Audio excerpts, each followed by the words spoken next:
Dramatisasi sidang sengketa tanah Dago. Siapapun yang menang, warga tetap jadi korban. Assalamualaikum warahmatullahi wabarakatuh. Halo, saat ini saya sedang berada di wilayah Dago.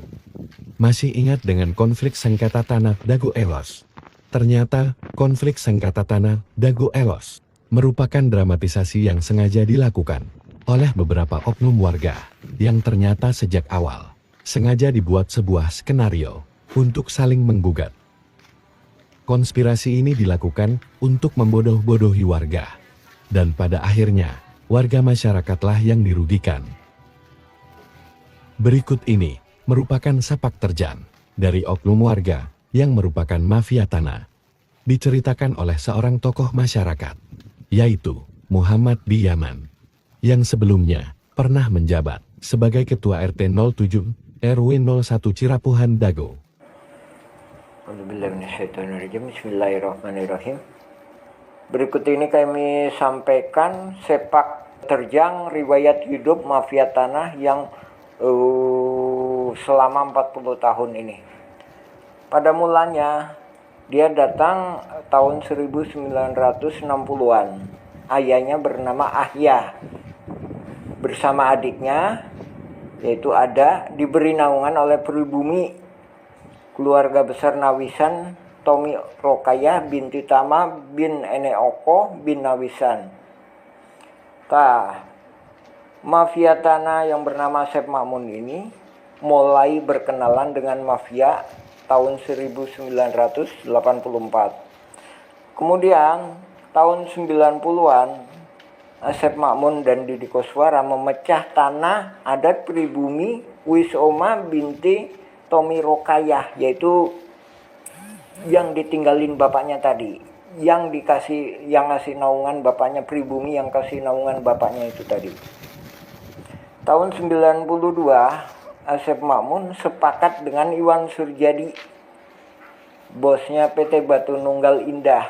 Nah, ini pernah nyuap kita, memberikan hadiah ke Didi Koswara dan Ismail Tanjung, Ketua RW 02 Dago, berupa nama di sertifikat.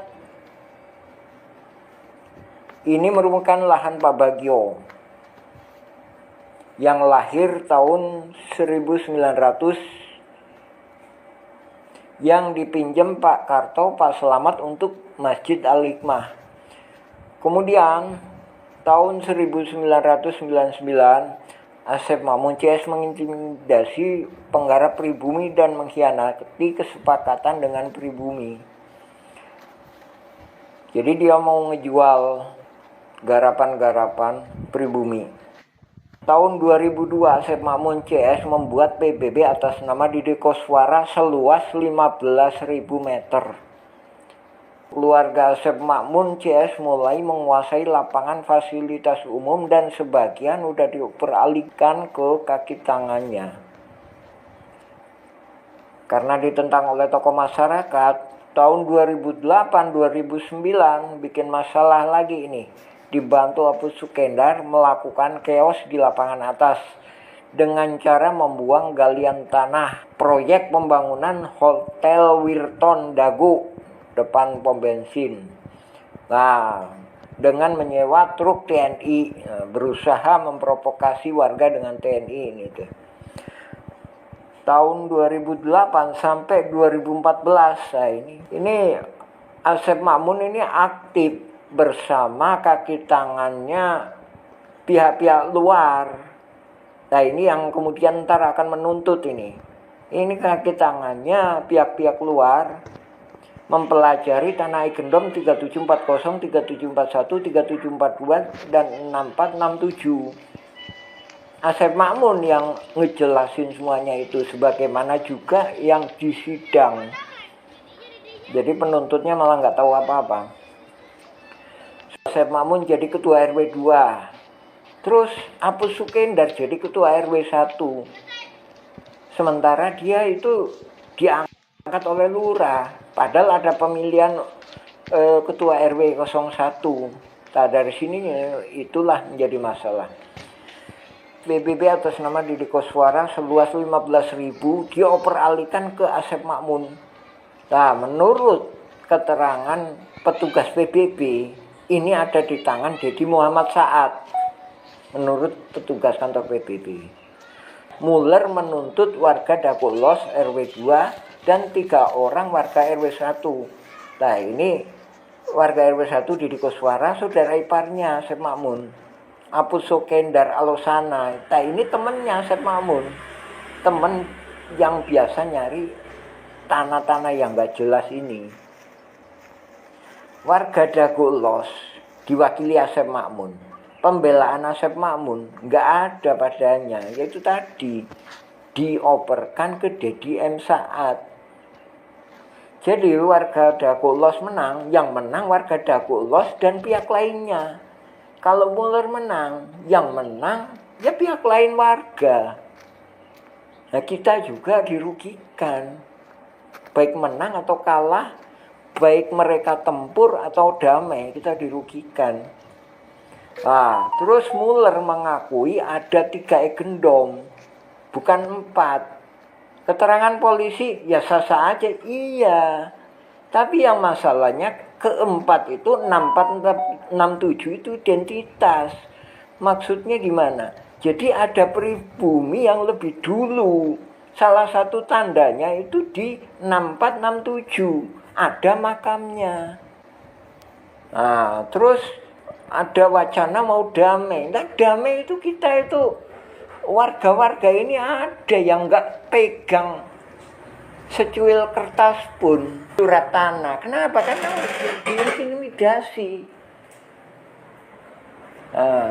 Jadi ini mohon bantuannya utamanya juga kepada Presiden dan TNI, mohon turun ikut serta, karena ini perang ini perintah dari Panglima Angkatan Tertinggi Republik Indonesia, yaitu Presiden, yang menyatakan perang terhadap mafia tanah. Ya, terima kasih. Oke, jadi begitulah kesaksian dari salah seorang tokoh masyarakat setempat yang menjelaskan tentang sepak terjang mafia tanah, yang mana ia merupakan salah satu dari oknum warga yang pada mulanya ia dan keluarganya merupakan seorang pendatang dan diberi naungan oleh warga pribumi, sehingga dengan izin dan kebaikan dari pribumi tersebut, ia dan keluarganya dapat tinggal di wilayah Dago ini. Namun, pada akhirnya, ia dan keluarganya justru malah berkhianat pada anak dan keturunan dari warga pribumi yang telah memberikan naungan kepada ia dan keluarganya dengan cara menyerobot dan ingin menguasai wilayah Dago ini, serta mengambil keuntungan bagi dirinya dan keluarganya dengan cara bekerja sama dengan mafia pihak luar yang lebih besar. Dan pada akhirnya, terjadilah skenario saling menggugat ini. Terima kasih sudah menyimak video ini. Bagi yang ingin mengetahui lebih detail dan melihat bukti-bukti dari fakta ini, bisa DM Instagram kami @awisaenkurma atau kunjungi channel YouTube kami @awisaenkurma. Sebarkan berita ini agar viral dan masyarakat tahu fakta sebenarnya. Terima kasih. Wassalamualaikum warahmatullahi wabarakatuh.